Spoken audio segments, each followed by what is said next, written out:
Good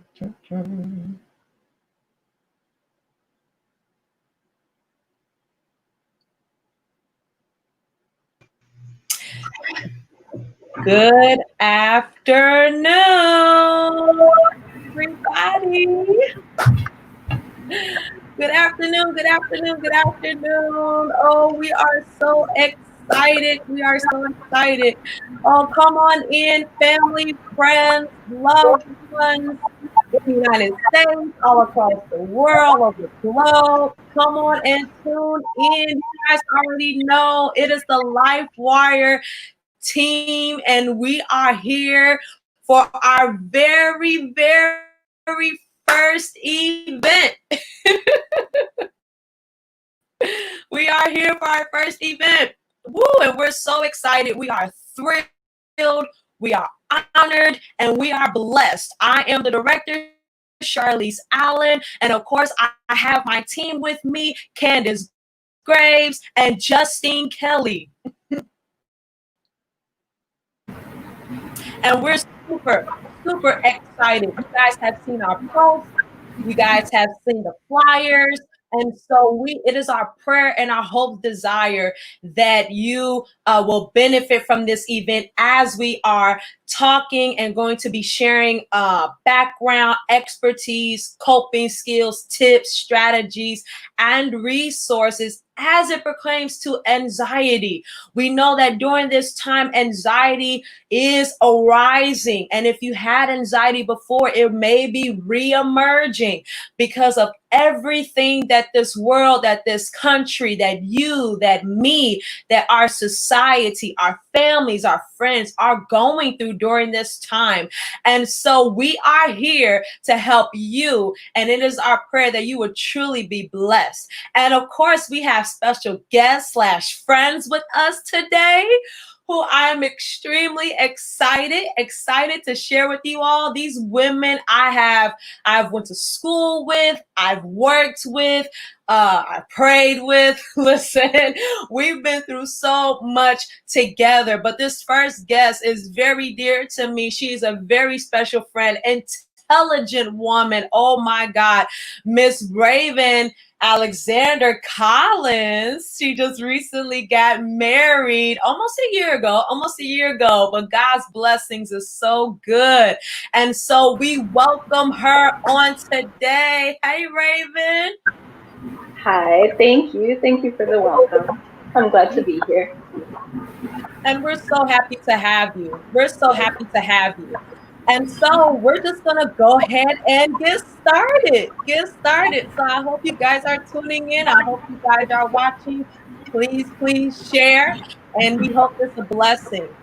So we're talking about anxiety, right? And how it's been reemerging. And so we're going to focus a little bit more on how it's been reemerging in our communities, right? In different areas, our different communities, different states are going through things differently, right? As it pertains to COVID-19. And so some of the things that we're going to address is how it's pretty much, and COVID-19, the pandemic has really shifted us emotionally, mentally, and physically, and even spiritually, right? And so what are some of the things and the causes that have changes that you've seen, Raven, or maybe some of your clients or colleagues you work with seems to be the pressing issue as it pertains to COVID-19 in our communities? Yeah. Well, goodness, this global pandemic, it takes a toll on pretty much every area of life, right? Recognizing that this is this huge, unknown, misunderstood thing that is taking place that is entirely outside of our control. Is, the forces that be outside of us. No one wanted this pandemic to happen. And so with it, as this happens now, it touches everything that impacts us. So I've seen, schools that are closed or desperately trying to figure out how they're going to go forward with learning for the fall. I'm seeing jobs that are either furloughing people because they can't open their places of business, and people out of work, out of employment. We know that government assistance of the the extra money with unemployment is ending this month, and so people are then trying to figure out even the unemployment that's been sustaining them. Now, what are they supposed to do with even lessened income than what they were already dealing with? Um, Seeing just differences in how we can interact with one another, that we can no longer just congregate with our friends and family. We can no longer go to concerts and events or even going to churches or to large workplaces and gatherings, that we can't hug and touch one another the way that we used to, but that we have to practice this physical social distancing, and how all of these are such strange and new adjustments for us. The differences of having to wear a mask now and Yes. having to be cautious in how we move about one another, the way that we're contaminating and spreading germs, that it's so important for us to be cognizant of these things. And all of those are changes that we have to adjust to. And that change gets somewhat exhausting and anxiety provoking. Yeah. Absolutely. Absolutely. Absolutely. Candace, Justin, you guys have anything that you guys would like to add? I definitely agree when she just said change is exhausting and anxiety Yes, provoking. It is, especially in this space. It doesn't matter how well you think you have it together. This is truly an exhausting period for all of us. So I just wanted to add that piece. Absolutely. Oh no, Absolutely. I totally agree. It can already be this time can definitely be such an unnerving time for those of us who already kind of struggle with sense of not having control, and so when a lot of things are out of control, it can definitely exacerbate that feeling. So I definitely agree. Definitely agree.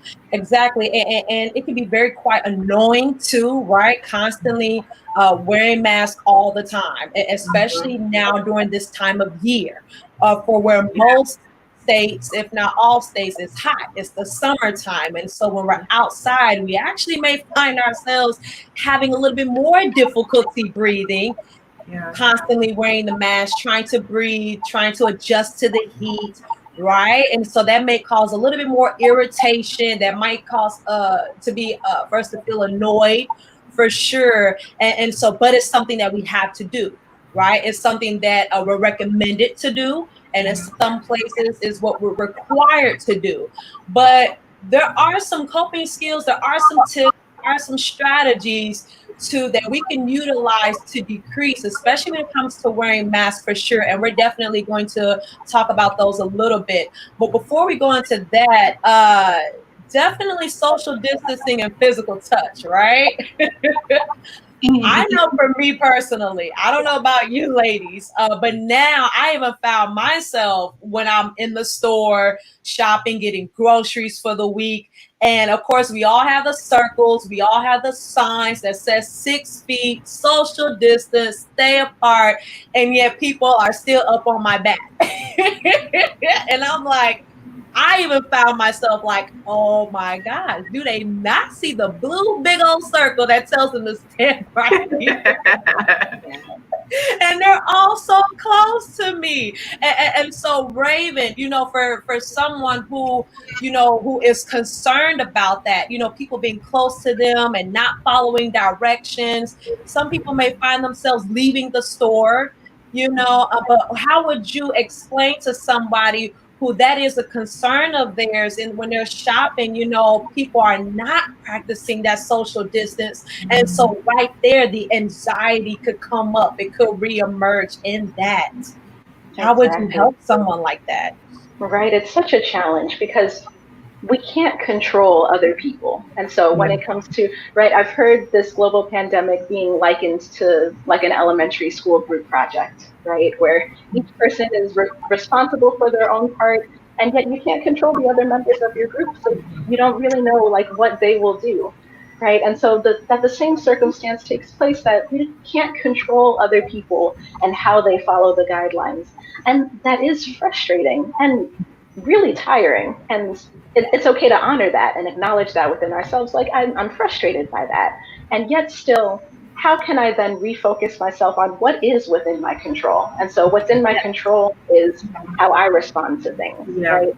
So if other people aren't going to socially distance, well, if that is something that's very important to me to abide by that for my own safety and the safety of my loved ones, then I need to remove myself from that situation. I need to back up.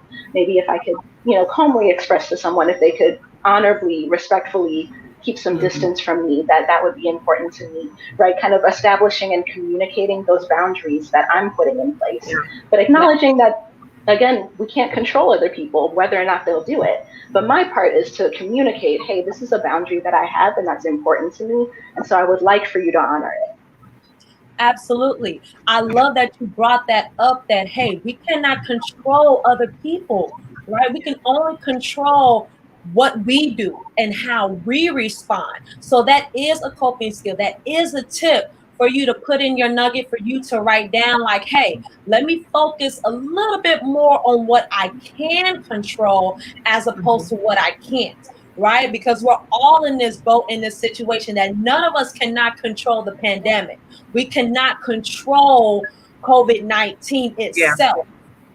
But however, we can control what we do. We can control, doing our part in washing our hands or wearing masks, social distancing, looking out for our families and friends, physically doing better, taking better care of ourselves. We can control that, so imagine yourself in a way switching the circles a little bit, because sometimes people anxiety emerge because they focus and they worry so much about what they can't control, as opposed to making that big circle on what they can't control turn into a small circle, and then the things you can control, make that the bigger picture for your life.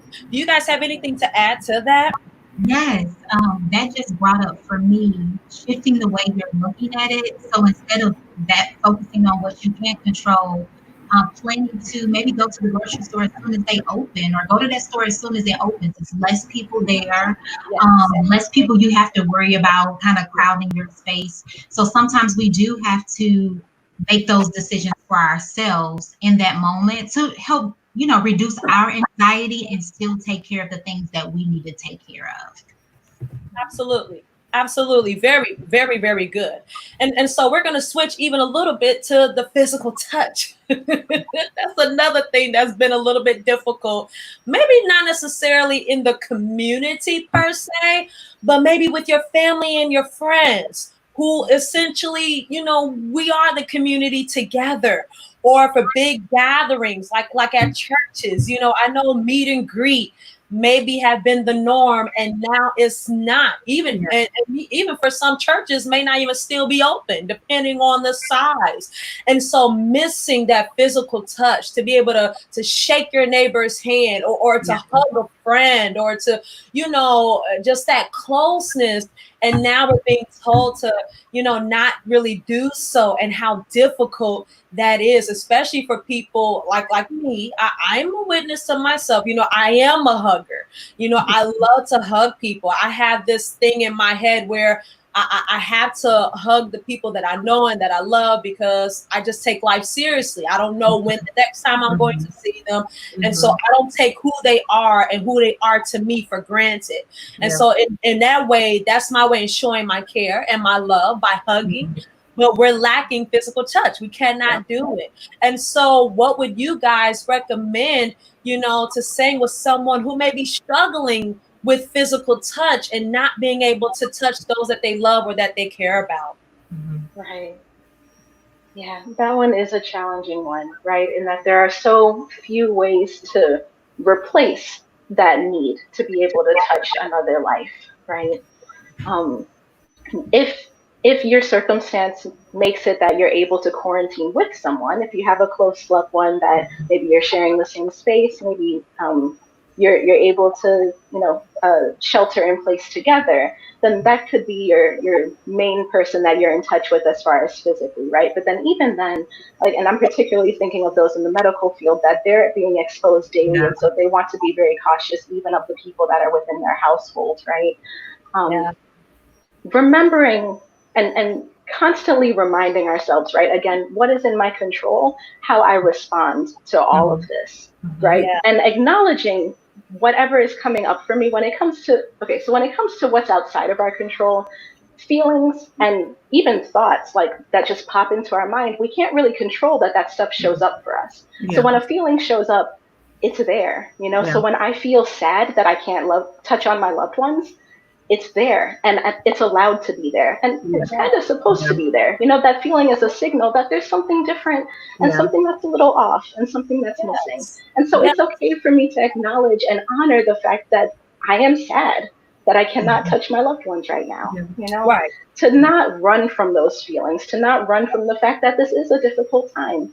And it's allowed to be experienced as such. And so as we remind ourselves then of, okay, how do I respond to this and what's important to me right now? What do I value? Well, I value the life and health and safety of my loved ones. And so that's the reason that we're not touching each other right now. And to keep reminding myself, because in our humanness, we need reminders. You know, I need this to be like a daily post-it note on the wall. Like I am doing this for a purpose. I'm not just not touching people in order to punish myself or in order to make life more difficult or just to be miserable, right? No, I am not touching people because this is for our betterment. And this is for the health of myself, my loved ones, and our entire community through this difficult time. Yes, and yes. I love it. I love it. It kind of puts us out of that selfish mindset, that practice, like, you know, hey, it's because I care. I care about my family. I care about their safety. I don't know that I'm asymmetric. I don't know. I don't know. And so I want to make sure that they're here and that they're healthy. So I'm going to always sacrifice and do my part. And it can be difficult because we don't know. We don't know when this thing is going to end, right? And it seems as though, although we've only been in this pandemic for about 4 months, for some it might have seemed forever, right? It might have seemed forever, especially being stuck in the house. And then we're not sure if around this time next year, if we'll be back to be able to do the physical touch, or will the mask be gone away completely, or will our communities be up and running? But here's what we, the Life Wire team, and our special friend and guest, Raven, this is what we're saying, beloveds. We are saying that we're all adjusting to this new norm together.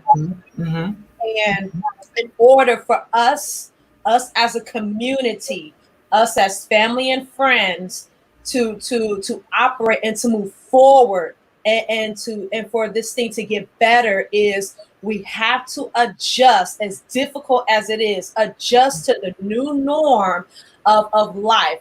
Not that the old way of life wasn't great, because it was great. It was absolutely great. I know we miss it, right? But right now, our more focus is centered on the betterment of myself, of my family, of my friends, and my community. And I want to be healthy. And when you keep that in your mind at the top, you know, then you'll start to really adjust a little bit easier, if you will. Not saying it's going to be easy, because it's not.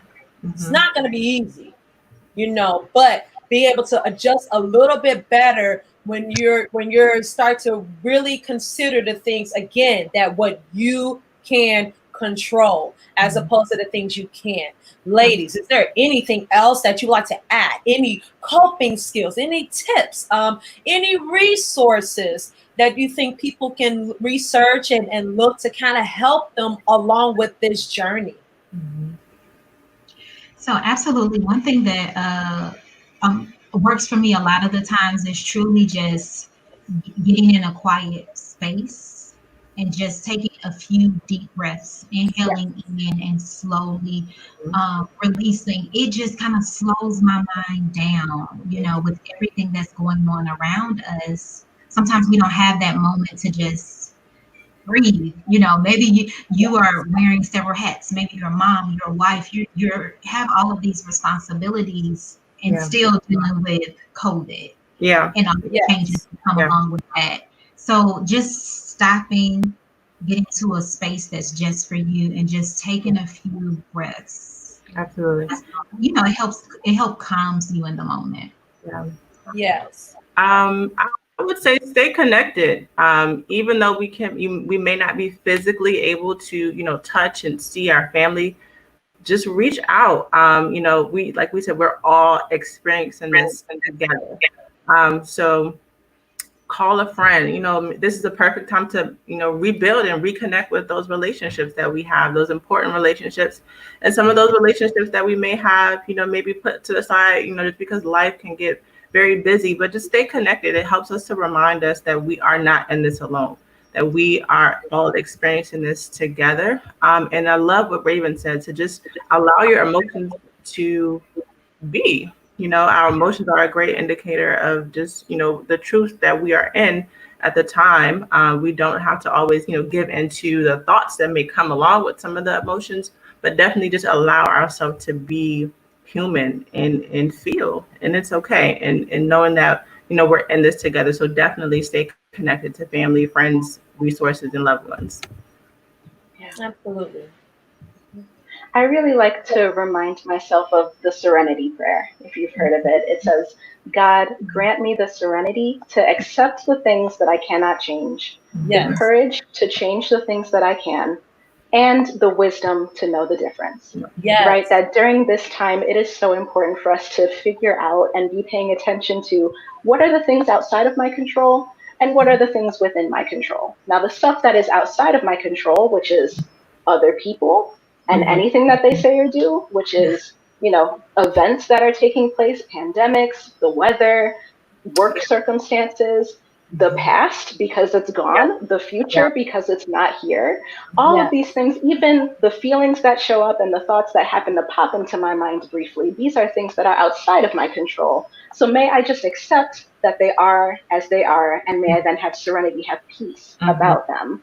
And then now, may I have the courage to change the things that are within my control. And what is that? That is the stuff within me. That's my choice to respond, to dwell on the thoughts that come into my mind or the feelings that come up for me, how I respond to those things, how I then choose the actions that I do going forward, and how I choose to live, right? So differentiating between what's within and outside of my control, and then within that, refocusing my attention on what's in my control so I can choose actions and choose to live in ways that are still meaningful for me. So figuring out what is meaningful to me, what do I value, what is important, and then focusing my time and energy and attention on that.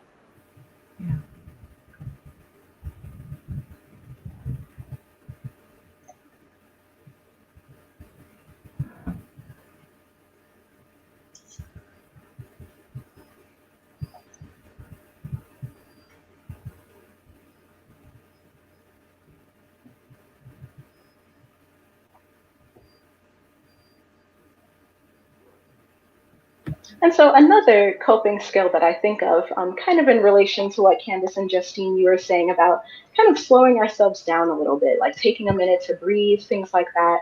I find it really helpful to incorporate what I was just mentioning about, okay, how do we accept what's outside of our control with now being in the present moment and slowing myself down, right? That if something is outside of my control and it just is what it is, well, let me acknowledge that. It is what it is.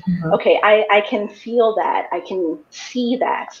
And at the same time that that's happening, I still exist, and I still have faculty of my limbs. I still have breath in my body. And so I can pay attention to what's happening in my body. How is my body feeling right now? So maybe a feeling showed up for me, like a sadness or an anger. I can acknowledge that feeling took place. Because again, feelings are somewhat out of my control and they just happen. So I acknowledge that it's there and then come back into my body. Like, okay. And as I feel that, I feel however that impacts my body right now. Maybe, my head is starting to feel a little tense or my chest might be tightening up a little bit. I can notice these things about myself. And as I notice that taking place in my body, I notice how my body relates to the life around me, right? That I still exist in this current room. And so I still have senses that can engage in the present moment. So what are some things that I see right now? What are some things that I hear right now? As I remind myself of my senses and what's around me, this is the work of what we call grounding. It brings me back to the present moment, that I am grounded in this present moment. Because if I focus on the things outside of my control, that can take me to places that are not right here. They're not present. Because now I'm thinking about all of the worries and what ifs, and all of the anxiety just builds itself more. So instead, as I acknowledge there could be some anxiety, there could be some other things that are outside of my control, still the present moment exists, and I exist right here, right now. So allowing myself to remember that and practice that slowing down and engaging in the present moment through some grounding techniques. Yes. Absolutely. That also makes me think about even with any coping skill, it does take practice, like you said, and effort. And at some point, we start to adapt to it. We start to adapt to that change and start to get used to it as we continue to implement it. So, although the pandemic is still here, nothing has changed on that end. Our headspace is just in a different place. To that change and working with it. So yeah, definitely. Thank you for sharing that. Looks like we have Shar back. I'm back. It happens, but I really I caught the end of it, and so I know you guys are sharing tips. You guys see, this is why I love my team, and I love the people I'm connected to, my friends, because they know what they're doing, even when I go for sure. But these are great. We're gonna have a little segment now. This is the time for those of you who are watching who have any questions that you would like to ask any of us, and especially to our friend or our special guest, Raven. But you may address your questions within the comments with the chat. We will be happy to answer whatever questions you have about the coping skills, about the tips, or any responses. Absolutely, we will address them as we continue just to share our insight and our expertise. And so we see them on the side, so we're going to constantly look at them, and we appreciate all of you for joining for joining us. We hope that this has been a blessing to you thus far, and this is just the beginning. This is just the beginning. We're only 30 minutes in, and so this is so good, so great. I really love the fact that you all brought up being able to slow down and enjoy the present moment. For me, with my father's background and my background, my dad was he was in the military, the Navy branch, and so I moved around a lot, and all over parts of the country, and so the Midwest, in my opinion, is the most fast-paced part of the country that I've ever lived in. We're always on the go, go, go, go, go. And that's natural for us, for those of us who live in the Midwest. Constantly on the move, constantly on the go, especially for those who are closer to the city life, constantly from maybe as early as 4 or 5 o'clock in the morning, until 9, 10 o'clock at night, constantly being on the go. So what has been a blessing in this pandemic is, if the Midwest, if we don't recognize it or not, but that availability to be able to just slow down, to appreciate time, to appreciate family, to appreciate friends, maybe appreciate the amount of money we might have saved.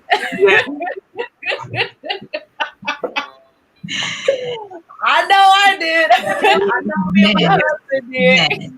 It also makes me think about just honestly, I have an iPhone, but I have never FaceTime as much as I do now, just trying to stay connected to people.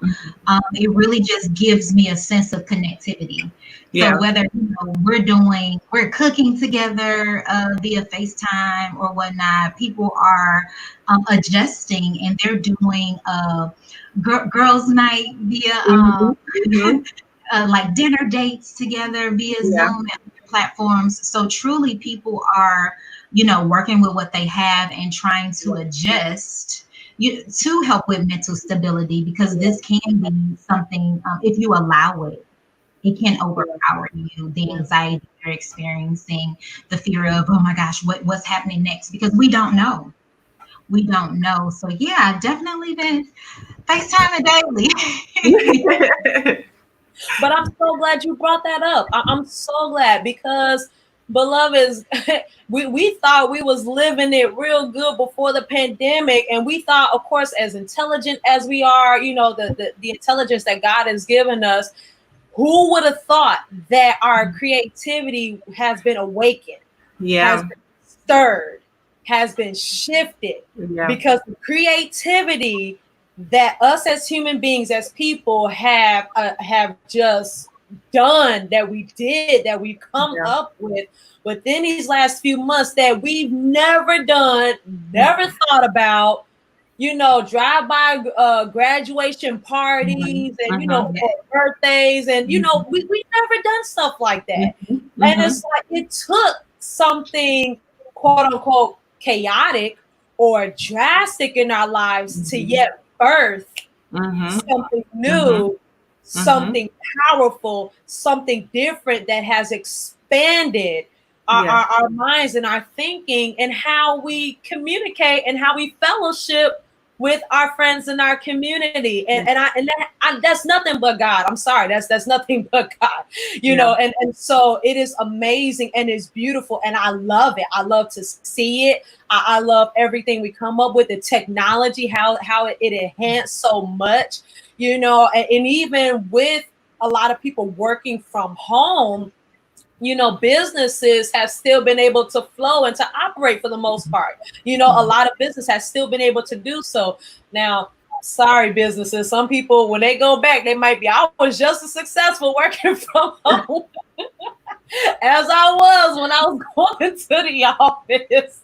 But no, I mean, I'm kidding, but I'm not. I mean, it's the truth, right? Yeah. And so I think priorities, God has put it into place to shift our priorities, that we can still be successful, we can still do the work of the kingdom, we can still be productive, and yet still balance spending time with family, spending time with friends, establishing that quality time that maybe for some of us we might have missed. We might not have done so often or so much. And so I think that is one of the most powerful things. And I'm so grateful. You're right. I mean, I get a little annoyed with all the Zoom meetings sometimes and all the Facebook calls. I'm like constantly on my phone. And me, I'm not really a phone person. Yeah. But I've learned to appreciate it. I have. I've learned to really, really appreciate it. And so that is very, very good. Very, very good. I think it's okay to still have that time for, even if we're home, to still, you know, unplug, you know, even though, you know, this is our mode of communication now, is to kind of tap into some type of device. It's okay to unplug, right? The whole purpose, I think, of this time is just to kind of be still and allow for some self-exploration, and just, you know, not always be connected sometimes, even though I just said stay connected, but, you know, kind of just unplug just a little bit, just to be grounded, like Raven was talking about, grounded in your senses. You know, what is my body saying to me? I'm feeling some things I haven't felt before physically. I'm feeling some things I haven't felt before emotionally. So this is also a great time just to get back to being, and us moving away from doing so much, because a lot of our culture is just do. What do you do? What are you doing? What aren't you doing? What are you doing? So I'm just being, I'm here, I'm existing, and I'm fine. And just leave it at that. So it's okay to unplug, but don't isolate. Right. And I'm so glad you mentioned that, because some people feel like me again. See, I like to share my flaws too, because when people look at us as professionals, they just think we get it all together, and that, you know, we don't make mistakes, and that we always make the right decisions. And no, me, I sometimes have a problem in saying no. I just do. I like to always help and be there for people, but the pandemic has taught me it's okay to say no. Absolutely. It's okay to take time for yourself. Come on now. It's okay to regroup, especially now as an expecting mother. I'm 3 months, so now I kind of don't have a choice but to slow down. It's amazing how God does that. But for you who are watching, it's okay if you cannot be at every event, every church function that you are doing, to sing at every engagement, to be a part of every community activity, to be at every single thing that your job was doing, to serve. It's okay if you are not available because you want to be at home to watch Netflix with your family or with your friends. It is okay. Yeah.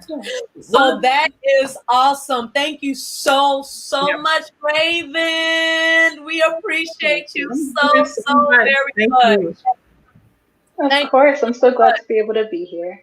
Yes, we love you. We love you. We love you. We're going to try to bring you back for something else. For sure. Sounds like a plan. All right. Take care, Raven. We'll talk to you soon. Thanks. Wow, that was absolutely amazing. All right, beloveds, we're going to go ahead and go to a small commercial, but stay tuned because we have another special guest who is on her way, who is already backstage waiting, and we have more coming up for you. So stay tuned and watch this commercial.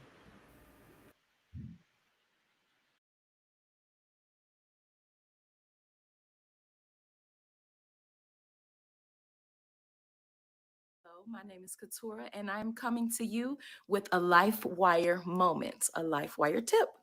So, I know sometimes in life we can get extremely overwhelmed and stressed. I know for myself, sometimes in life I get extremely overwhelmed and stressed. And what I do in those moments is I go to my quiet place.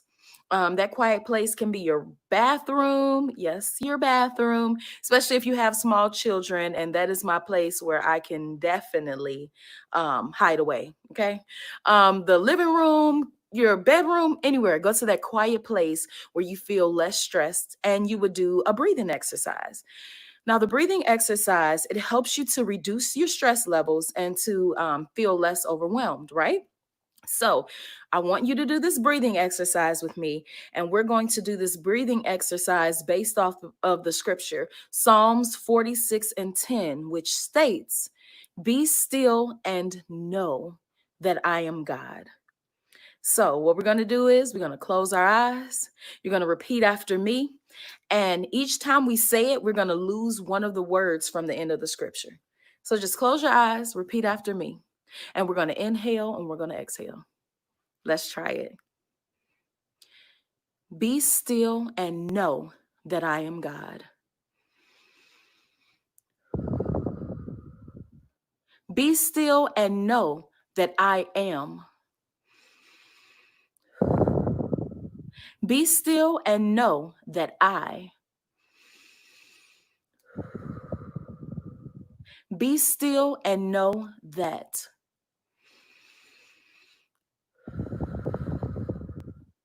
Be still and know.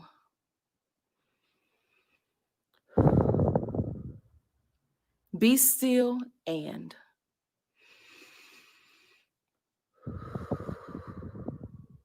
Be still.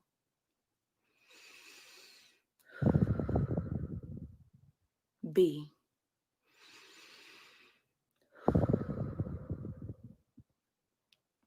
How's that make you feel? Good, right? A little more at peace? Just remember, if you ever need to be at peace, go to that quiet place and do that exercise. And I promise it'll work for you.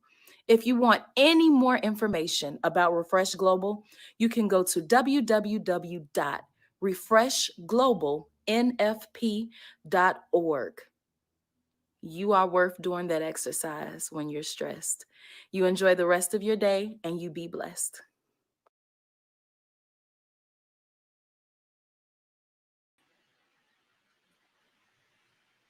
Oh, that was amazing. It was. I did it myself, and my God. I know that's right. Listen, That was beautiful. Because I need it.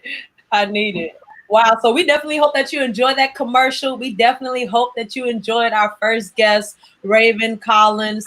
She was truly a blessing to us. And of course, us as the LifeWire team, we thank you all so much.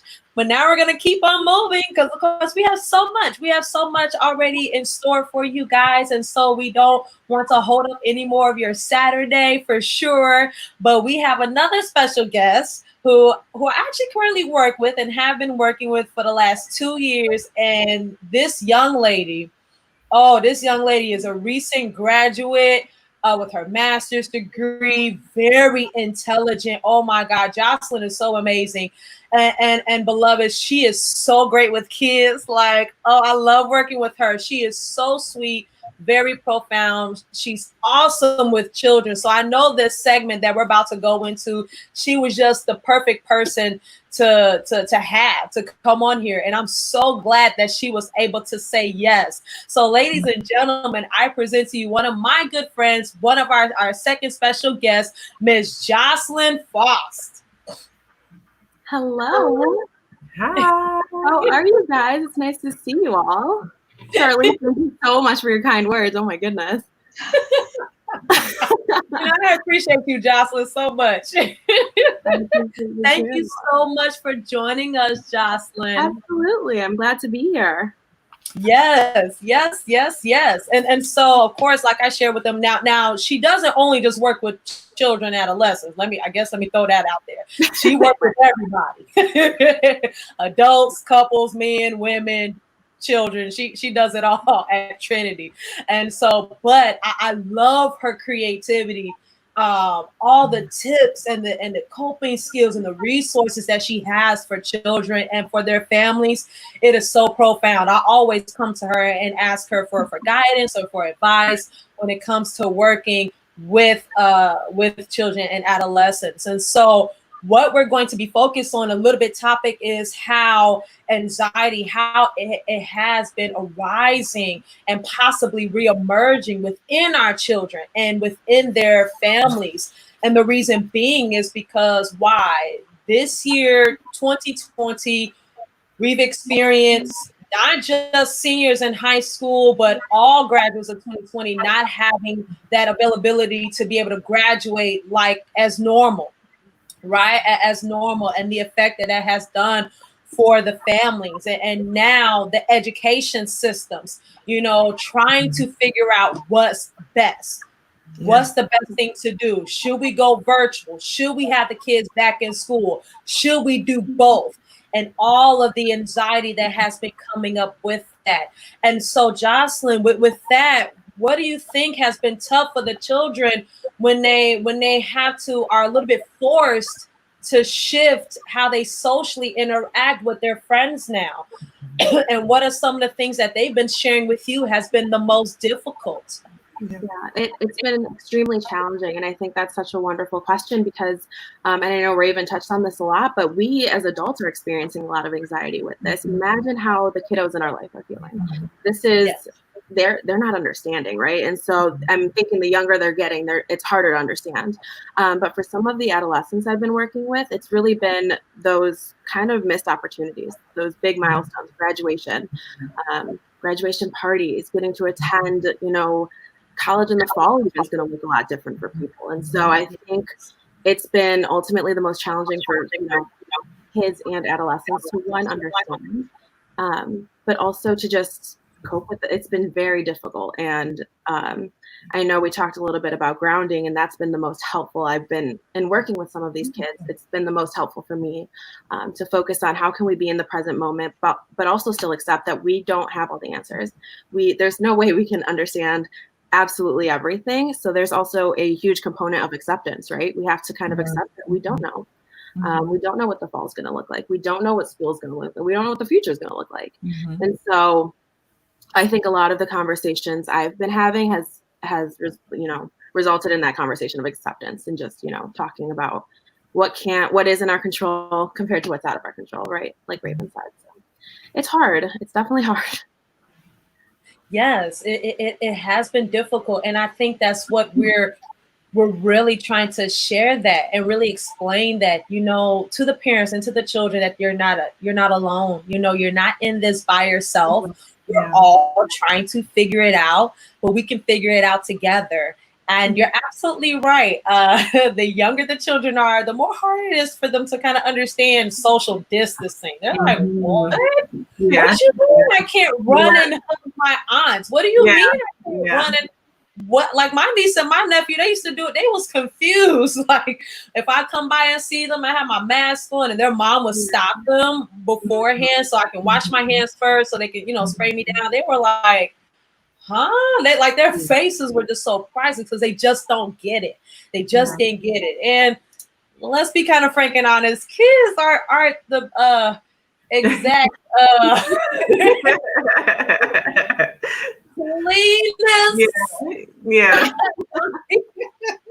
So they like to get in dirt. They like to, they just touch everything, and then they touch their faces and they dig in their noses. Yeah.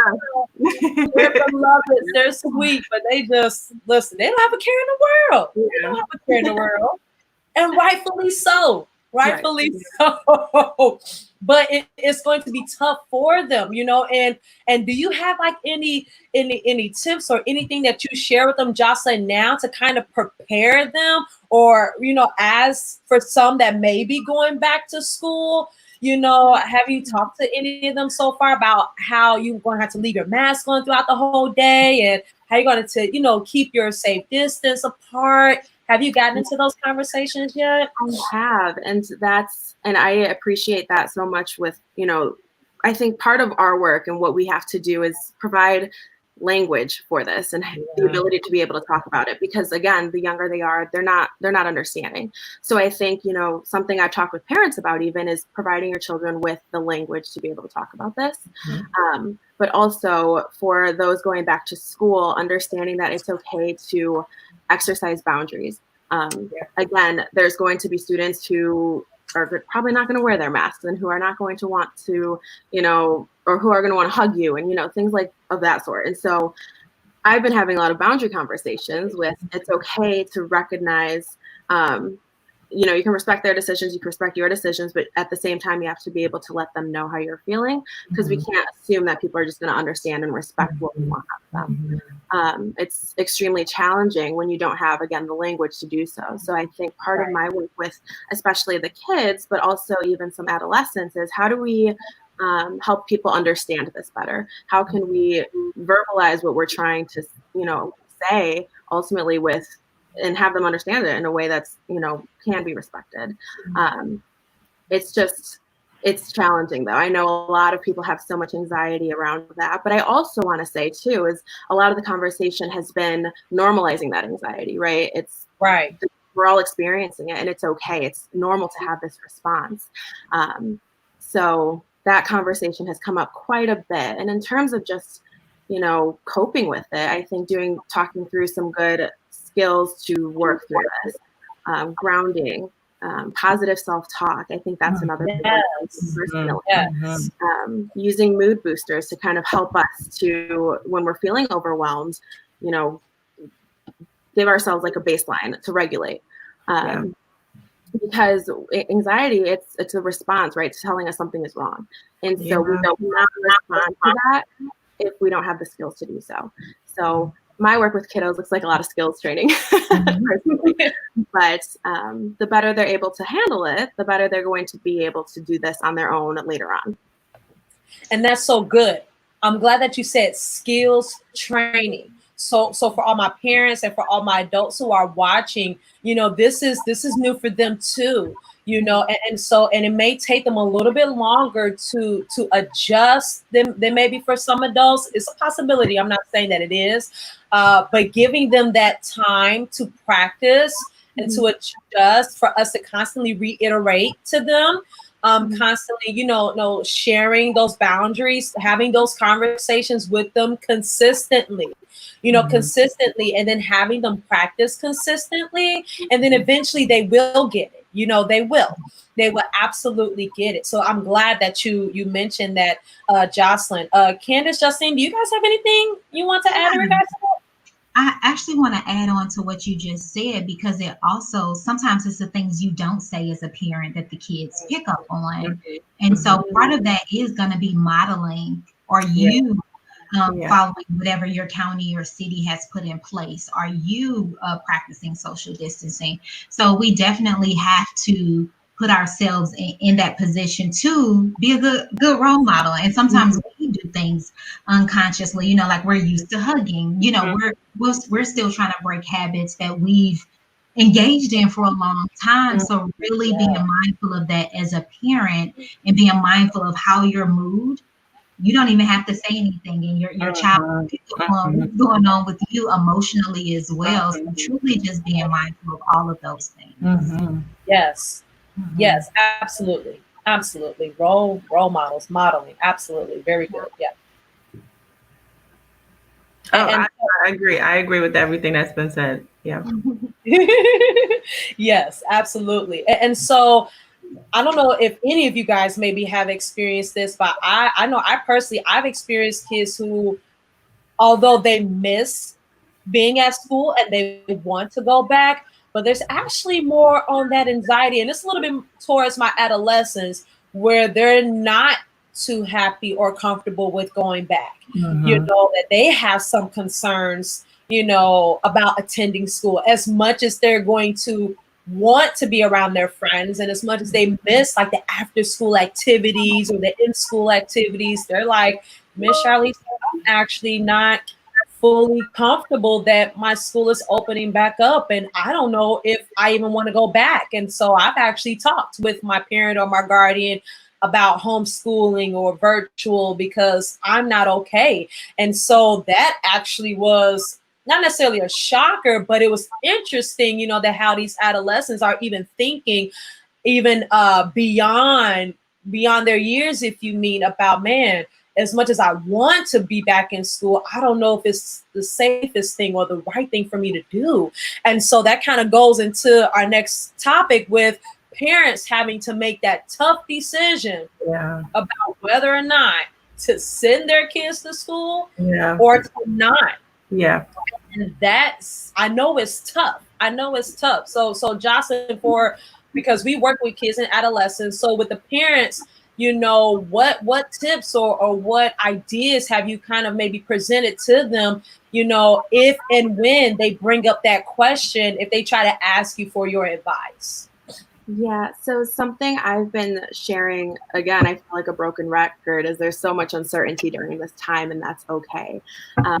I really encourage both parents and adolescents to be patient and kind and very gentle with yourself. Again, it's, you know, this is a learning process for all of us, and it can be very stressful. That's a very big decision to have to make, especially thinking towards school in the fall. And keep in mind, too, many parents are working from home. So this is not only, you know, presenting an issue for the children who want to be in school and can't or decide not to, and then also the parents working from home who are now balancing work, home life, and homeschooling. So I really just try to talk about finding that balance, but also trusting and encouraging them to make a decision that's going to best benefit them in however they see fit. And again, right, people aren't going to always agree with it, but you have to do what's best for you. Yes, absolutely. Absolutely. And so for all of my parents who are out there, guardians who are out there who have children, whether they're in, you know, from preschool or daycare, all the way to, you know, sending your child away from college, do what you feel is right for you and your family.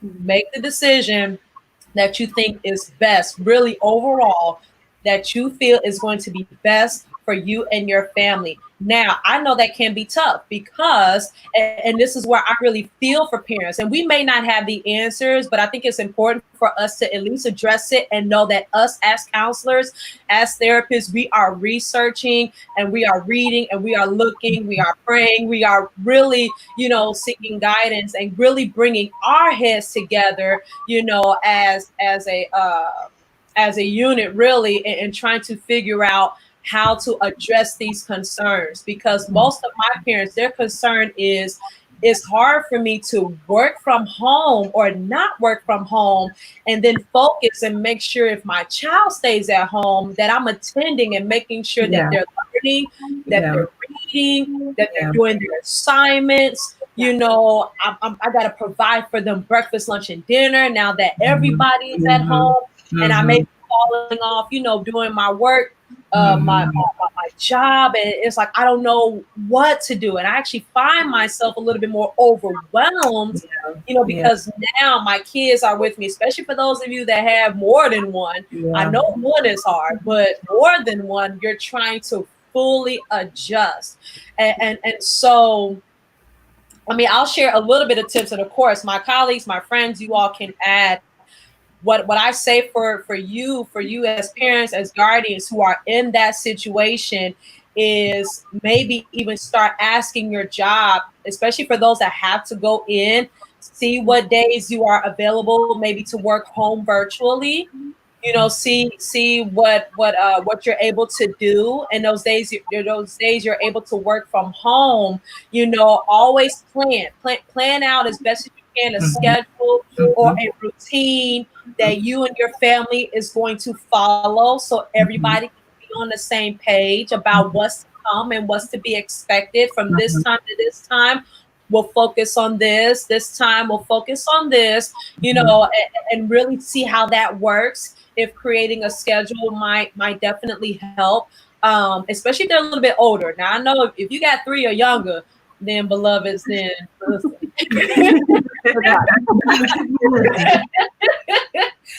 just be okay with not being okay. And I know we're laughing about it, and I know it's a serious thing, right? So I'm not making a joke out of it, but in the joy of being with your family, engage in more family activities, you know, to do in the moment. Create something for the family to do when those little ones get a little bit out of hand, you know. Take some time out, do like a family game or a family time moment. And it doesn't have to be long. It doesn't have to be like for an hour. It can be 15 or 30 minutes, and engage in that. Do you guys have any other tips or coping skills for parents who are trying to adjust working from home, and then the possibility of helping their kids once they do go back to school? I definitely want to share. I am a working mother. Like, that's literally my situation. I just have one. And so I have to make sure, because working from home, you tend to work more than what you really would when you're out. I'm like, whoa, I'm working a little too hard, because, you know, you're not being interrupted with those, you know, conversations we have with coworkers. So I make sure if I'm required to work X amount of hours, I'm being mindful of how many hours I am working, because you can easily work 50 hours that week, not even realizing it. So I'm keeping myself on the schedule, so that when I'm off work and that's downtime, I'm truly separating the two to help maintain a balance for me. That's good. Also helps maintain a balance for my son, because when I overwork, I tend to be short. You know, you don't mean to have an attitude with everybody else.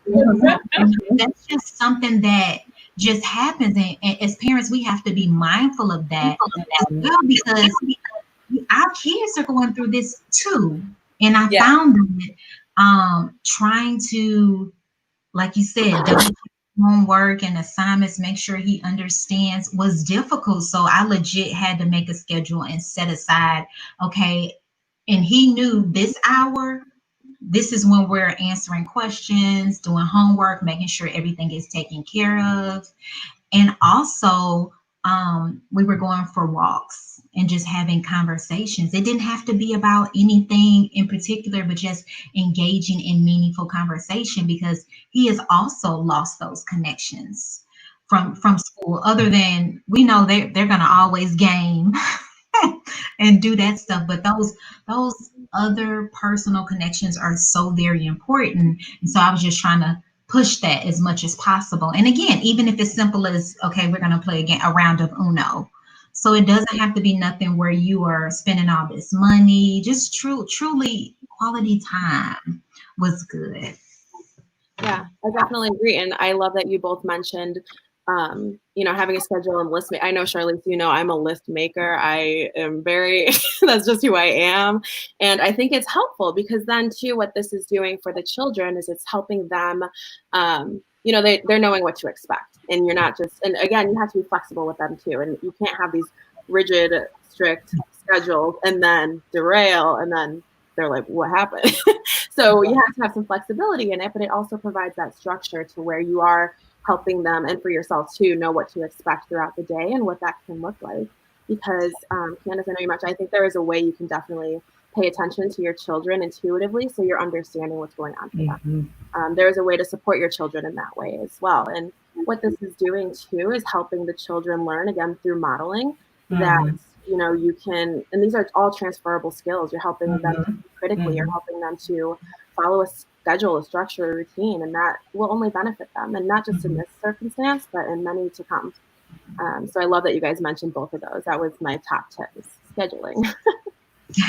I really love what you said, modeling, Jocelyn, because parents, guardians, aunts, uncles, really any adult figure, if you have a child watching you, or if you have a child or adolescent, they are watching how you are adjusting to the changes of life.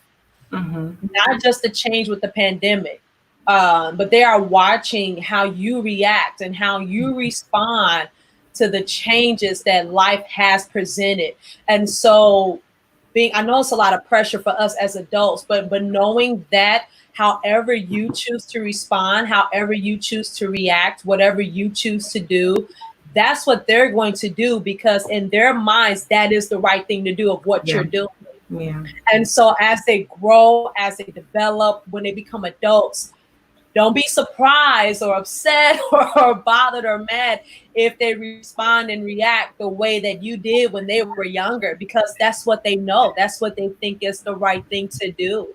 And so being mindful of that as well. And this is for all of us. This is literally for all of us to practice, for all of us to hold each other accountable, because we do have the next generations watching us, and how something chaotic that is literally shut, not just the United States, not just in other countries, but literally the whole world. The whole world was on a pause, was on a stop because of COVID-19. And so, beloveds, being mindful of that we're all in this together. May I add in one? Yeah, wanted to kind of give some suggestions maybe for those parents who are going to send their children back to school, just asking about what are the safety protocols that the schools are going to be implementing, so that you and your child know what the expectation is, as far as, keeping your own supplies to yourself, maybe not sharing your supplies with classmates, because we want to limit the amount of, germs that we spread. Asking questions about absences. How many times can my child be absent? Maybe I need to keep my kid home and my children home so that we can adjust as a family. And there's just kind of asking those questions about what the school administration and board and what's going on in the school system, so that, you and your family can make that list to see what will work best for the family. So just, being prepared to ask those questions so that you and your family can move in a more stable and, confident, position once you made the decision to go back. Absolutely. And I would take it even further. As a parent, it's okay to have a pro and con list and literally write down on both sides. So I'm a visual learner. So once I see something like, oh my gosh, this is an astronomical amount of cons, that helps put my decision in perspective. Yeah. Yep. It'll help bring up things that maybe you didn't think about before. So it's not just something, I have it and I'm working on it daily as things kind of come up for me as well, to help me make an informed decision. Like, okay, I've researched this. I have all the information I feel like I need. Okay, based off the facts, off the information I have, what am I going to decide? So I definitely would suggest doing that for your family. That's so good, because we're definitely going right into our next segment, which is about, family relationships. Have they increased since the pandemic, or have they decreased since the pandemic? And if they increased or decreased, either way, what other family activities or what tips or what resources we can provide or present to them to engage more, if so, because of course, with pandemic has shut so much down. We're limited. We're limited to the amount of activities that we can do, right? And so after a while, it could be uh, boring, if you will, I guess, if you will, doing maybe the same things consistently. Yeah. From what I've seen, in my personal opinion, family times, they have increased. They've increased because we're all being in a house, but it might start to slowly decrease because, let's face it, if you're constantly in the house with somebody every day, all day, you may start to get a little tired. It's possible. It's possible. And so we are going to address that. We are going to address that. And so what do you guys think? You guys think family time has increased and decreased? And do you think for those, you think it may be as time goes on, will it be more difficult for families to find activities and things to do together the longer we're in the pandemic? I think it has definitely increased. And again, you have mentioned creativity, and I think we've gotten a lot more creative. Listen, my family, we bringing out the cricket, we making T-shirts as a family, we doing all just fun, trying to keep everybody engaged. But on the other hand, I will say this: I've also found more projects around the house, and my son is like, listen.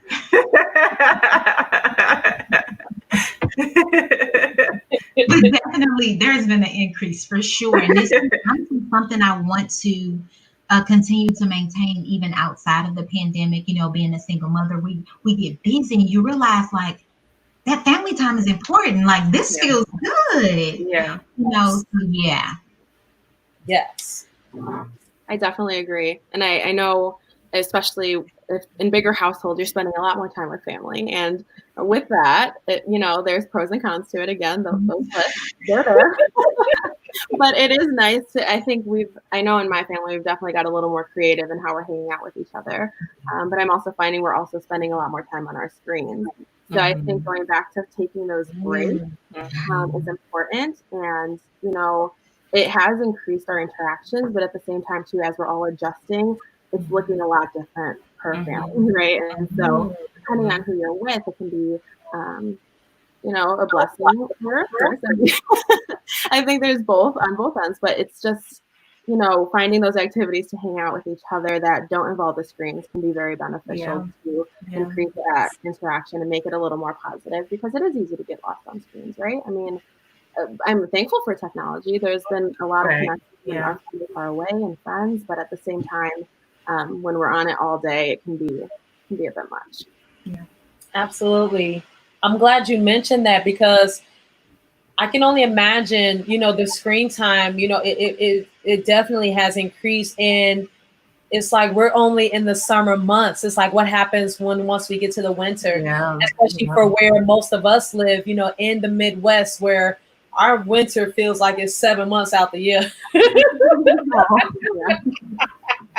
It seems like we get 1 month of summer and 1 month of spring. Spring and fall, they share a month. They share. The rest of it is all winter. We have snow, and it's like, so we're going to be very, very limited. So, which is why we thought the LifeWire team, we came up with this idea. Man, maybe it'll be a good idea to kind of share maybe some activities or some thinking, or not thinking, but activities based upon, what other activities or what other family engagements, especially when we get to that winter time, when we are predominantly stuck in the house because the weather isn't the best, or it's not like we can just go down to the beach and, still be able to social distance, but, being able to be at the beach and enjoy the sun, because we won't have that, right? Yeah. We won't have the outside theaters or winter festivals. We just may not have those things.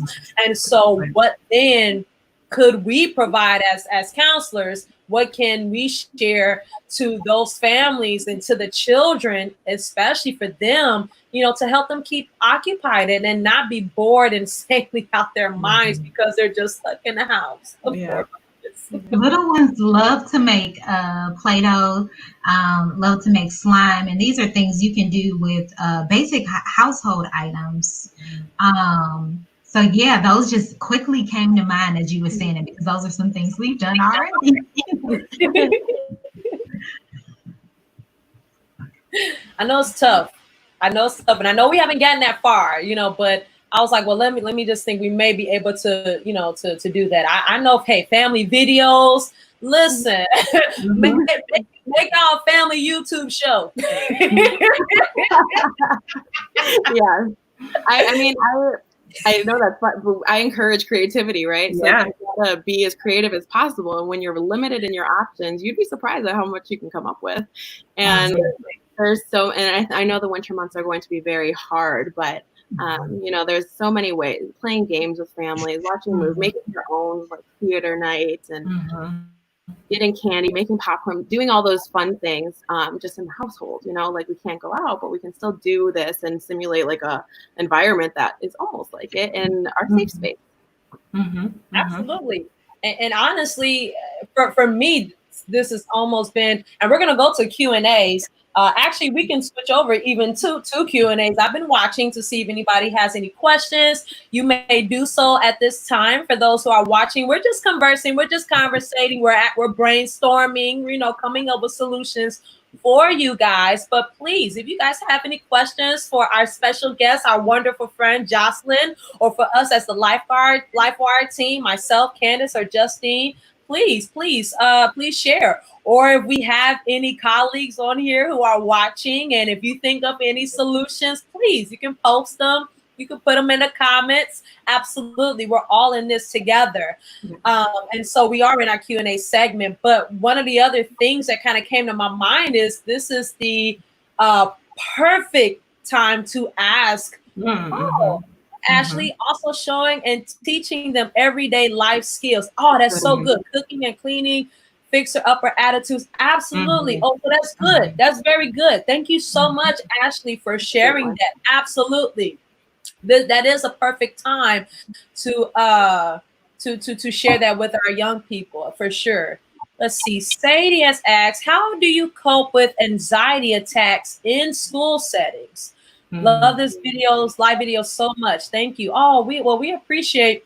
We're so glad that this was a blessing. But how do you cope with anxiety attacks in school settings? Yeah, that is a great question. That is. I think again, those grounding skills that we can do to start practicing at home.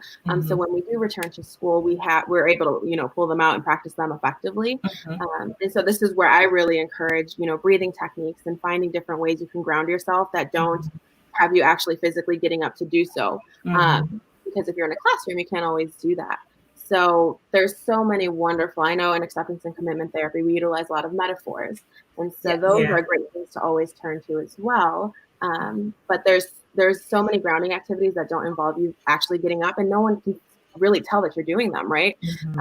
I think to utilizing our 5 senses, and 5 things we can see, 4 things we can hear, 3 things we can smell, 2 things we can taste, going and finding these different things that we can do sitting in our chair that nobody has to know we're doing. And that can be really helpful in bringing us back into that present moment. Knowing your triggers too, that is something that is really important. Kind of the ABCs of behavior, just knowing what makes you uncomfortable, kind of talking with your student, your child, yourself about, okay, what happened the last time, what happened before, I started to feel very anxious and panicked. Did something happen? Did someone say something to me? Did I think about something that was going to happen? But just kind of being cognizant of what makes me anxious, what makes me feel uneasy and unnerved a bit. So just kind of, being proactive and looking at what got me to this space here. And then, like Jocelyn said, using those grounding techniques to help calm ourselves, calm our minds and bodies. So definitely being self-aware, knowing what triggered it. Yeah. So, and then sometimes for children, parents and guardians, they may not necessarily know the exact language to express maybe what they were feeling prior to the anxiety attacks, especially if this is for children. Adults may have more language to explain what they were feeling prior to.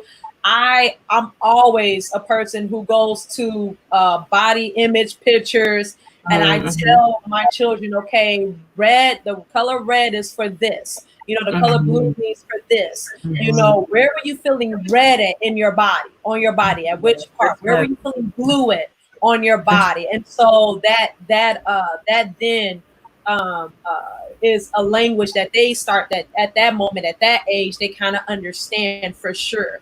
And so to break it down, helping a little bit further. Absolutely. So yes, thank you for asking that question, Sadie, and we hope that we answered it with the best way that we could. And we thank you so much for tuning in for sure. We definitely have another question from Allie. Any tips for increased social anxiety once things start opening back up again? Wow. Yes. Yeah. I would say this for me, it kind of goes back to as things are starting to open back up, that doesn't mean jump out there. I would still say do things early in the morning when there's less people. So yes, you're still out in the community, but there's less people out. Or some people, they shop right before the store is closing type of situation. Again, you're still in the community, but it's less people out. I would not go middle of the day or between 4 and 5 when everyone is getting out of work, because that could tend to increase your anxiety in those sorts of situations. Yeah, that's a great tip.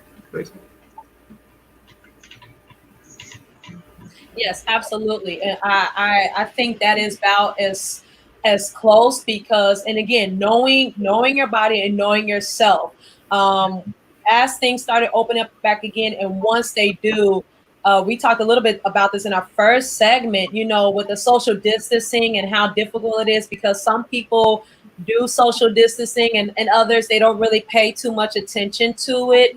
And so for yourself, focusing more, so okay, what are some of the things that I can't control and what's some of the things that I can't?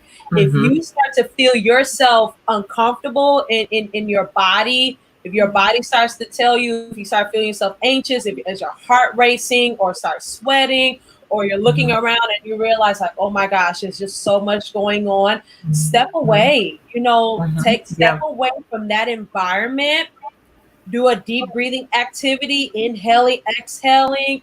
Or if you have like a favorite tune of music, like me, I'm a music fanatic. So for me, a certain kind of tune of music, a relaxing sound to kind of just calm and relax my thoughts and relax my body, relax my heart rate, to then prepare myself to then go back to that environment if I want to, or again, just go home and then pick another day where I know it may not be a lot of people, like Mondays, Wednesdays for where I live are less people in the stores early in the morning. Weekends, don't go shopping on the weekend. It's a lot more people. So we definitely hope that we helped answer that question. And I believe we have one more. Thank you so much, Allie. We appreciate you tuning in. We have one more from Colombo. I believe I'm saying that right. Colombo. What do you do when you can't be with your family because they live semi-differently than you? And you are trying to remain vigilant in your social distancing practices? Well, honestly, this is going to be your decision, and it's a tough decision, but you have to decide what's going to be best for you, and really knowing your boundaries, having that conversation with your family. If you invite them over, you have a little bit more control, right? If it's your event, or if it's your setting, or if it's in your home, you have a little bit more control than saying, okay, I want you guys to come. I want us to, to have family time, but these are the boundaries that I have in my household. And if you unfortunately do not want to abide by my rules or in my event, then you cannot come. I don't want that. I want you to come, but please abide by the boundaries that I have set. And then vice versa, if you go over to their house or to their function or to their event, know what your boundaries are and what you choose to do, what you're going to do, Mhm. and what you're not going to do. And as tough as that is, but if you're very close with your family, where you feel comfortable enough in sharing with them your thoughts and your feelings, and that they will be understanding, as a family, because they care for you. So absolutely, that's what I have. What about you, ladies? You guys have anything else? You said that so beautifully. I mean, I think again, just communicating your needs and your expectations, and just understanding that some people may honor that and some people are going to have a hard time with that. A big piece of that is the acceptance as well. Yes, it's difficult. It's so challenging. And that's actually my dad. Hi, Dad. So I haven't seen him in a while, Yay. but it's hard. And so I know, and you've been doing so well at communicating your needs, and that's Yeah. that's all we can do. And at the end of the day, if all we can do is communicate to people that, hey, we're not comfortable with this, or hey, I'm not comfortable going there, we have to also know that people aren't gonna always like that, but they can't do anything about it. That's your decision, and that's what your choices are. And again, it's the best one for you, and that's all you can do. Mm-hmm. Mm-hmm. Yeah. Absolutely. Yeah. And this time is, like we said before, it's a good time to have those conversations, to be able to start to build, just practicing conversing with one another, about what it is that we need as a family, kind of just exploring each other. We, as a family, sometimes we get distracted by life, and you don't really know our family and what is really important to the other, another family member. But I think just having that conversation with, this is important to me and this is why, and I pray that you honor it. If not, then okay, I have to establish boundaries so that I can maintain myself and my peace and my sanity during this time. I love you still, but this is what I need. So definitely having that conversation and being okay with knowing that this is what you need, and honor it. That's so good. Being okay with the decision that you make. It's okay to say no. I know we were talking about that earlier. It's okay to know yourself. And I believe we have one more. We are right on time. We do have commercial after this, but we have one more question. So we thank you so much for you guys' questions and tuning in. So Miss Holly mentioned thoughts on teachers incorporating reflection time in class for children to reflect how they feel each day. Oh, that's very good. I love that. I used to work as a hope there's no feedback, but I used to work as a elementary school teacher in DC, and so our emotional it was called second step, and so our emotional kind of regulation time was at the end of the day. So we would have a space where everyone would come and sit on the carpet. And of course, because of what's going on, we may not be able to have that space where everyone sits on the carpet, but we would all talk about just feelings, like what did you all experience today? Where did you feel it in your body? So it was a lot of, again, being aware of our body. How did we feel? Did we have, tense feelings? Did we have mad feelings? We would do a lot of belly breaths, where we would do those inhales and exhales. And then for our little kids, we had puppets. So we would use puppets as a way to mimic a scenario. Well, Johnny said something that was really hurtful, and Amanda didn't know what to say. So she threw a block. And so that was her way of communicating. And so we discussed, well, hey, friends, well, what is another way that we could have helped Amanda out? So we had another friend come in and kind of give us a scenario and play out the scenario of how could we have helped Amanda, or how could we have helped Johnny, maybe talk to our friends a little differently. And so that opened up the discussion with our kids, who surprisingly at 4 and 5 years old were very, very open to expressing how they feel. If we give our kids the opportunity to speak, they will. They may not be, the most articulate. They may try to find their way through their emotions, but just give them that space. It doesn't have to be as rigid. Just give them the space to let them know this is the safe space to talk about, what you're experiencing. That's so good. Beloveds, I see that you guys have questions still coming in. Please do. We do have one more Q&A question a little bit towards the end, and we will definitely get to your questions then. So please keep them coming, because we are happy to answer them for you. At this time, we want to thank Jocelyn so much. Thank you. Thank you for having me. We appreciate you taking the time to really be on here with us and provide some insight as it relates to the children and families. And we hope to see you soon, hopefully for another event. You are going to see Jocelyn. And so we appreciate your time. Team, thank you so much. We are going to go into a quick commercial. We do have one more segment.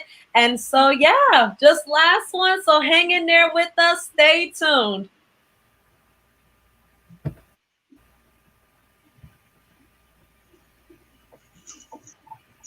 Have you or anyone you know has been experiencing high frustration during this time? If so, I want you to take a moment to refocus. I want to give you 5 ways, and I want you to think about 5 things and reasons of why you are grateful to help refocus you when you experience high frustration. Here's number 1. Number 1, I always think about my relationship with God. I think about number 2, where He's brought me from. Number 3, I always think about my family. Number 4, I always think about my assignment. Why has God placed me here? And number 5, I always think about the fact that all things work together for my good. So even though it's a high frustration, it's only temporary. If you would like more tips on how to manage high frustration, do me a favor. Go over to www.refreshglobalnfp.org and we'll have more information on how to handle that. And while you're there, think about becoming a partner with us. Thank you all. God bless.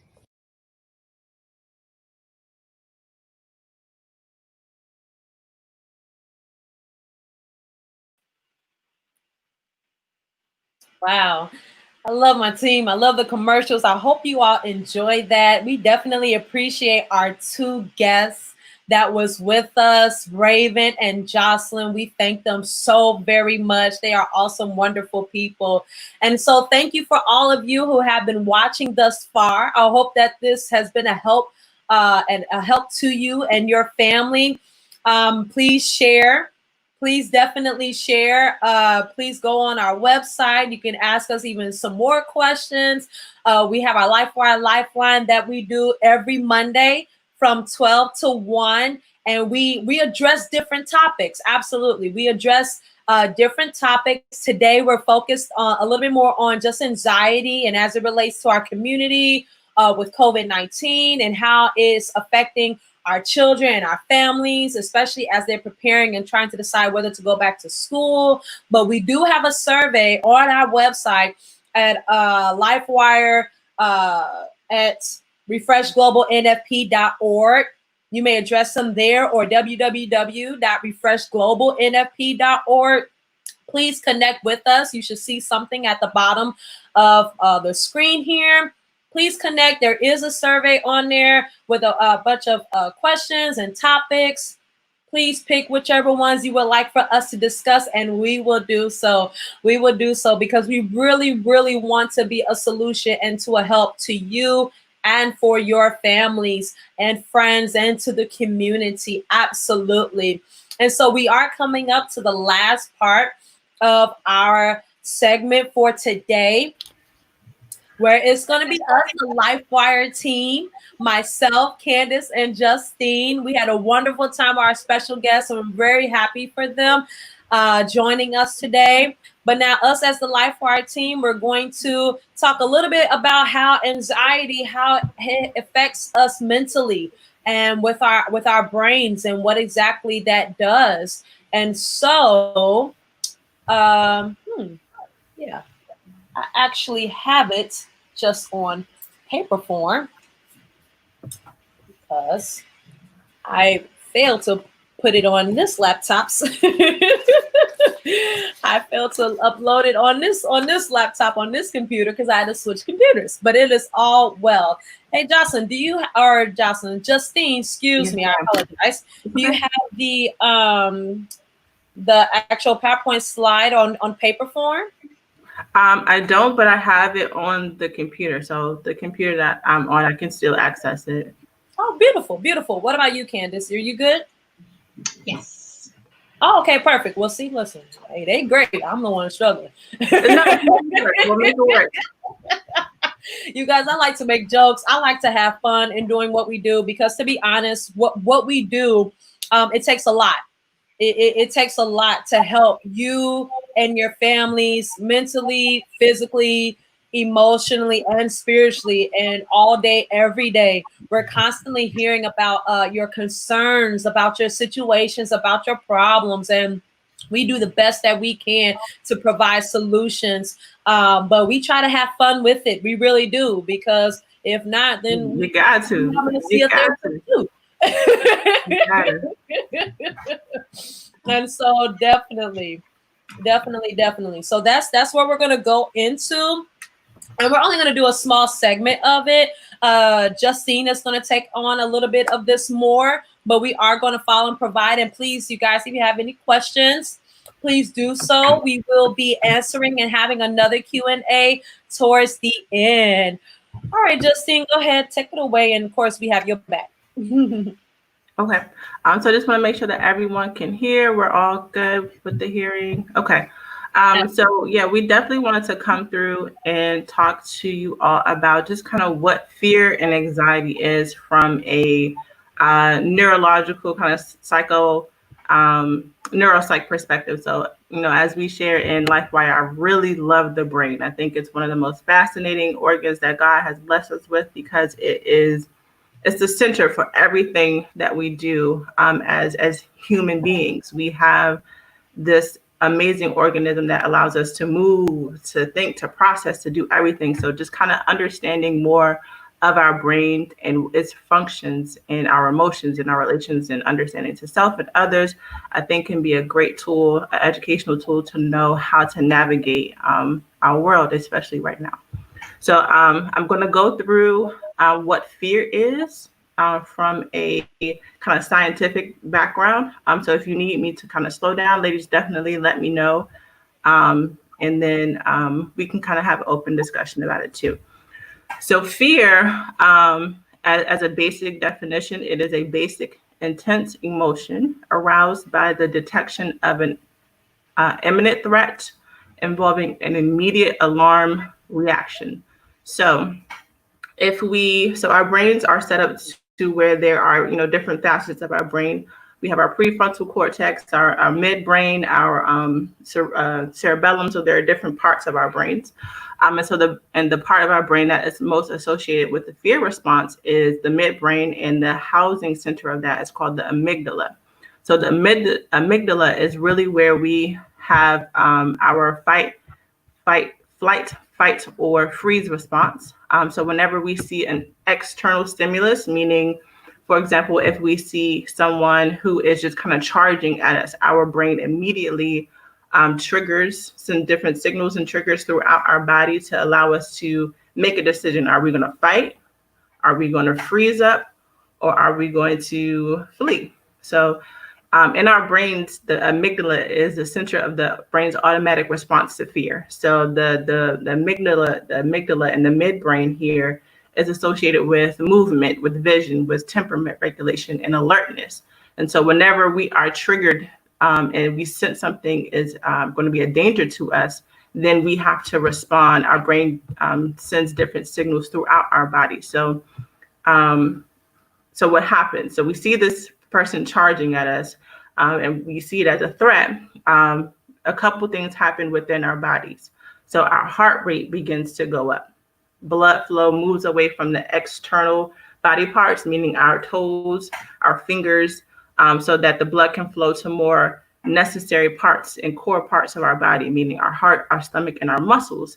And so something else that's really fascinating with the brain, what happens when we are in a space of fear, our brain, the blood flow, it doesn't flow as properly, or the level of the level of blood and oxygen doesn't flow as properly to our frontal lobe because it is being used.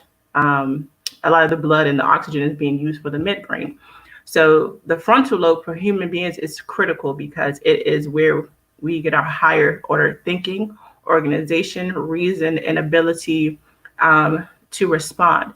So when we are in this constant state of fear, the part of our brain that makes us human and makes us have the ability to respond, it's not there. We are in this kind of instant instinctual primal mode because we have to fight off and we have to, pull forth some aggression and some, kind of some grit. We have to make a decision on how we are to defend ourselves. So oftentimes when we are in this constant state of fear, we don't think properly. We aren't thinking in the most critical ways. And so when we begin to look at how we respond, we really have to be mindful that we have to get out of this constant fear space because we aren't living and thinking in our most higher selves in the way that God has created us as human beings, because we can have the ability to step back and say, okay, this person is charging at me. I'm a little frightened and alarmed. I could respond in a way that is irate, where I just, charge back at this person because I feel threatened. Or you can kind of assess the situation and say, okay, is this person meaning me harm? Can I move away? Can I step to the side? How can I thank you? How can I assess this a little bit? So it's really important for us to share with you all exactly what is being triggered when we are in spaces of fear, because that will give us a better ability to respond. So I love the notion of saying we are responsible, meaning we have the ability to respond. So as human beings, we have our frontal cortex and our frontal lobe, that is fully developed. When we have the proper nourishment, the proper resources and tools, we can be able to move out of this midbrain section and into our frontal lobe, which allows us to think more clearly about how we are responding to an unnerving stimulus or something that we pose as a threat. So I just want to talk to my team if we can really quick. Was that good? Were you ladies able to hear and comprehend all of that? And again, bring in your questions. If you have any questions about what I said, please, keep them posted. And I also wanted to let it be known that fear can be learned because we are social beings. We learn how to respond based on what has been modeled. So if we learn to continuously be afraid to approach a situation or act out of a place of panic and disarray, that's what we've seen in our environment. That's how we will respond because we learn best from social engagement. So I think LifeWire's job and mission is to really provide you with positive solutions that help, cultivate a more responsible and a higher way of living and being according to who and how we were created to be. And so when we understand that, fear is a necessary part of our survival because it helps us to navigate our world to determine what is safe and what isn't. And so that it's critical. The fear response that we have has been created and designed for us to be able to navigate our world, to distinguish between what's safe and what isn't and how we can respond. But when it gets into this place of constantly being in fear, then we have to really assess, okay, let me take a step back and really look at, is this something I should be afraid of? And if so, okay, how can I respond a little differently? If there's something that I am being afraid of that doesn't really warrant this physical reaction of me revving up to fight, okay, let me take a deep breath. How can I attack this differently? And we can move to the next slide unless you ladies have any other things to add. Yeah, no, I just wanted to share the reason why, we're sharing this is because anxiety is a part of fear. Fear is a part of anxiety. And anxiety is that consistent worrying about something normally that is beyond your control. And so that comes up fear, because fear is like being afraid of the unknown, something that you're not familiar with, something that you're not used to, which in our case, in this situation, is the pandemic, right? COVID-19. It might have caused some fear and some anxiety within some of us or all of us because it is the unknown. And so we are learning how our brain, how it affects our emotions. It's a full circle. Our thoughts, our emotions, our behavior. It is a triangle. When we're thinking something, we behave it. When we behave it, we feel it, or really any direction that it goes. So this is why we're bringing this up. Fear and anxiety, they kind of work hand in hand, but we come against it in the name of Jesus. For any of you who are battling and going through fear or going through anxiety, we come against it. We uproot those things within you, within your family, within our community. We're going to face with what we're dealing with head on, without fear and without anxiety being the center or the placement or our way to hold on to. Absolutely not. We're going to release it. We're going to let it go. It is beyond our control, and we're going to take care of the things that we can't control. And what we can't, we place it in the hands of the Father. We place it, in the hands of really of our Lord and Savior, really, period. Yes, this is a faith-based ministry, although we're mental health counselors and mental health professionals, but we do bridge together spirituality and mental health. That is what we do. That is what the LifeWire team is about. And so that I felt was really vitally important for those of you who are watching to understand why we are talking about fear and anxiety. But other than that, it's been great. Justine, thank you so much. We do only have a couple of more minutes, and then we're going to go into Q&A. Okay. Just kind of this last slide, wanted to look at the difference between rational and irrational fear. So when we get into rational fears, as I said, it is immediate and imminent, meaning that there is a clear beginning and end to the threat. So it's, for example, someone charging at you, that's immediate. You can see it, it's physical, it's there.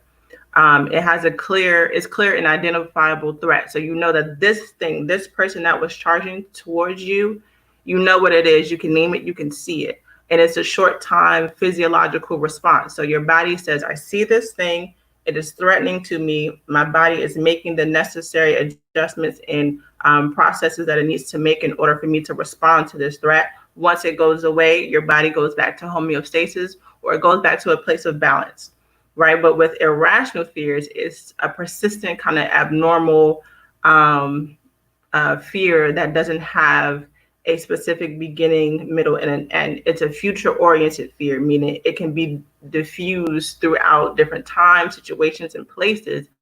And so because your body isn't able to physically see the threat or know that it will come to an end, your body is constantly in this space of fear and panic and revving up for you to fight, flight, or freeze. And so when we are constantly in that space of fear, when our body isn't safe or doesn't believe that it's safe to go back to this place of balance, then it's so many health complications that come with that. So if we can go to the next slide really quickly, I think I would like to kind of point out the physiological concerns. So when our body is constantly under stress and anxiety, and we are constantly placing fear on this unknown place and time where something may happen at any time, at any place, we are sending signals to our body because our brain communicates with everything in our bodies. So we have heart issues, cardiovascular diseases come from being in this heightened place of anxiety and stress. Neurological disorders can come about, learning disabilities. Again, if our oxygen and blood isn't flowing properly to our frontal lobe, then that part of our brain, which allows us to be higher order, can plan out things, can critically analyze, can go through deductive reasoning. That part of our brain isn't being able to, fully develop because we are constantly in this place of stress. And again, I want to point out with our kids, we need to help them by modeling how to handle stress, how to handle, fearful situations. If we teach our children to, all right, let's take a moment. Okay, I'm not sure how we're going to respond to this, but let's take a moment and figure it out. That's where the higher order thinking comes in. So we're not constantly moving in this place of fear, fight, and unnerving energy. So that helps us to be able to get the blood flowing to the proper channels that it needs to. Our immune system becomes weaker. So especially in this climate, we have to be more mindful about how we're choosing to think about responding. because as soon as we tell ourselves that we're going to get sick or everything is going to be horrible, our body has to respond. That's why we have to speak the word of God over our life. We have not been given the spirit of fear, but power, love, and of a sound mind. So we have to stay rooted in the truth of who God is for us and what his word says for us, because that shifts everything else in alignment with truth and what his word is. So these are some things we have to be mindful of, because when we are constantly in this space of fear, our body has to follow that. So we know that we are not, children of fear. That is not who we are. We are not fearful people. We are faithful people. And so when we follow in alignment with the word of God and follow in alignment with who we are in God, then we can move out of that place of fear, and our bodies and our spirits and our souls are well. That's so good. Woo, that's so good.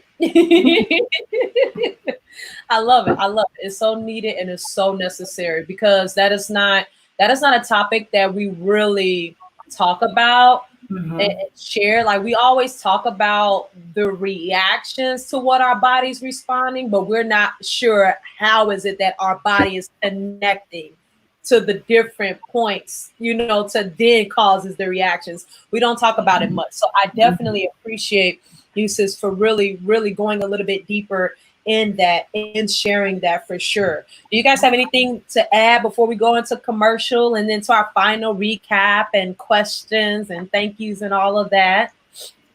That was good. Justine covered it. Yes. Listen. I love the way you all. I think it's super important for us to really understand how our bodies work, because we can be able to, be more responsible at how we treat it, how we commune with it, how we can, live purposefully. So thank you. I love y'all. No, thank you. Thank you. Thank you. Love you. All right, beloveds, we're going to go to our last quick commercial break, and then we're going to follow up with all the Q&A questions as much as we can within our short period of time. If not, though, please connect with us. Please go to our website and please address your questions there. And we, the LifeWire team, would do our best to really get back to you then. That's what we'll do if we don't address them all here. But we thank you. Thank you for everybody tuning in. But let's go ahead and go to our commercial break.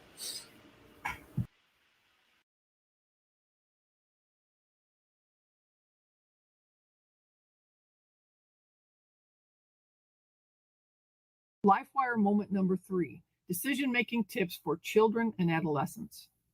Trying to come to a decision on a day-to-day basis is difficult for adults. Children and adolescents experience difficulty as well. Decision-making strategies are important to cultivate and explore. To help the process, here's a few questions that adolescents can ask themselves while thinking through their decisions. 1, is the outcome helpful for me and to me? Is the outcome helpful for everyone? Number 3, is the outcome helpful for the environment? And number 4 is a critical thinking question for adolescents. What matters the most in this situation? These questions will be helpful to guide the thought process and prayerfully make the best decision possible. If you want to learn more about Refresh Global's LifeWire, visit www.refreshglobalnfp.org.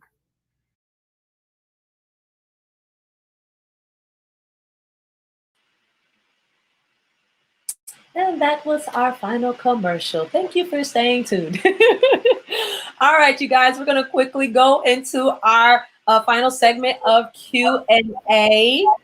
We thank you so much for asking us these questions, because that means you guys are engaged and you guys are watching and listening us. And trust me, we don't take it lightly. It's such an honor. And we're definitely hopeful that it has truly been a blessing and helpful to all of you who have tuned in and watch and will catch the replay. Let's see. As it pertains to the one with fear and anxiety, Ashley had asked, can we unlearn the wrong reactions to fear? And she kind of shared an example, like with those living in communities where there's like a lot of violence in the home, violence or even violence in the home. How do those or our around it, that unhealthy fear, to change their reactions, absolutely, because they might become immune to how their brain's proper reaction, because it is just, they're used to it. They're used to that constant fight or flight free situation. Wow. Yes. Wow. And that's difficult, right? That's difficult. How can we unlearn the wrong reactions? Wow, that's a great question. Yeah, the same way that we learned a behavior, it can be unlearned and then learned again. So something healthier can be learned again. Again, it's time. If we're looking at it from a psychological kind of behavioral, classical conditioning kind of way, the things have to be paired, modeled. Again, we're social beings, and so just looking at repetition. Pairing different scenarios to a healthier response. Um, it just takes time, especially for the little ones. And even I think it's a little harder for us as adults because of, sometimes we just get kind of stuck in our ways. But everything can be undone and then, done again. It just takes a little bit of time and practice. And again, connecting with the right resources, maybe asking for support from school counselors, and then also with trained professionals, counselors, therapists, psychotherapists, people who specialize in ABA behavior kinds of treatment. So it takes time, but it's definitely doable. Yeah, absolutely. And especially for those who are constantly in that environment, it will take that time, because you're trying to undo and to unlearn something in a reaction or a response to something that is constantly in your face, right? That you constantly see, that's constantly present.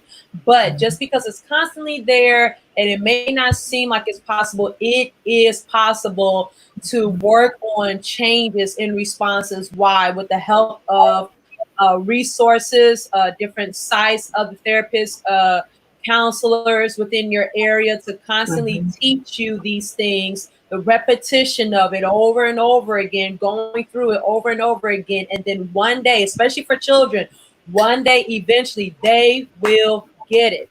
They will get it. They will have it. But that's even for adults too. Repetition for us, constantly doing something, really all human beings, the more we do something, better and the easier that it is. And so, yes, it's difficult to unlearn the wrong reactions to fear, especially, after 10 years, after 20 years, after 30 years of being a certain kind of way. But it's just like with the pandemic that we're going through right now, right? We have all learned and lived a certain way of lifestyle our entire life. Our entire life. And now we literally have to unlearn how we've been living and adjust to the new way of living, right? But it's only been 4 months since the pandemic. So we don't have it all together. We don't have it right away. But eventually one day we gonna get it. Some may get it, faster than others. Some may adjust, first or better than others eventually. But we'll all eventually get to that point where then this new norm won't be entitled a new norm anymore. It'll be our lifestyle. So we definitely hope, Ashley, that answers your question to the best of our ability. But we definitely appreciate you asking us this. We have to work on our communication with family and others. Absolutely. Totally agree. We need strategies on this. Definitely. And so communication is definitely key. Communication is definitely key. Our tone, our approach. Yeah. Because a lot of times it's not really what we say, but it's how we say it, how we address it, our body language when we do it, because that speaks volume too. Our body language, even sometimes more than words. It's like, I hear you telling me this, but your body language showing me something. Right. Right? But that's all a part of communication. So thank you for sharing. We are coming close to the end of our time, but we are just this was, I believe, an successful very first event. Woo! Woo! Kudos to the gosh, I love my team. I love you guys. You all were fantastic with brainstorming, helping me put this together, and especially to our founder, our very own Psalmist Rain. We appreciate you so very much for giving us this platform, for giving us this opportunity, and letting us just be us with this, and for being our tech person on today. Listen, our boss lady do everything. She sings, she teaches, she preaches, she writes, she establishes, she do tech stuff. Ain't nothing this woman of God, because she's a mother, she's a wife, she is phenomenal. If you do not follow Psalmist Rain and the Refresh team, you are missing out, but it's okay, because you can go find us right now. Go find us right now, Psalmist Rain and the Refresh team and Refresh Global, because LifeWire, we are just one part of Refresh Global. We have Refresh Kids, we have the worship, we have the Arts Institute, we have the Institute, the education system that just launched and will launch in other areas that we are super excited about. Oh my gosh. And so we're just one part of Refresh Global. So definitely tune in, look on our website for anything that you would like to be a part of, want to learn more about. Absolutely. We want to say thank you to our special guests, Raven and Jocelyn. Again, we appreciate you both so very much. Oh my gosh. Oh my gosh. And to really everybody, all of you, our families, our friends, special guests, everybody who's tuned in, who has watched us, who supported us, and who has jotted down questions and responses. So far from what we've seen, it's been such a blessing, and that's all we could ask for. We thank God for being with us, and we thank God that He used us to help you all. So until next time, look on our website for when our next event is coming. It'll be sometime in September. So be on the lookout, and we'll talk to you all soon. God bless, team. Love y'all. Mwah. Love y'all so much. Love you. We'll talk to you all soon. Happy Saturday. Bye.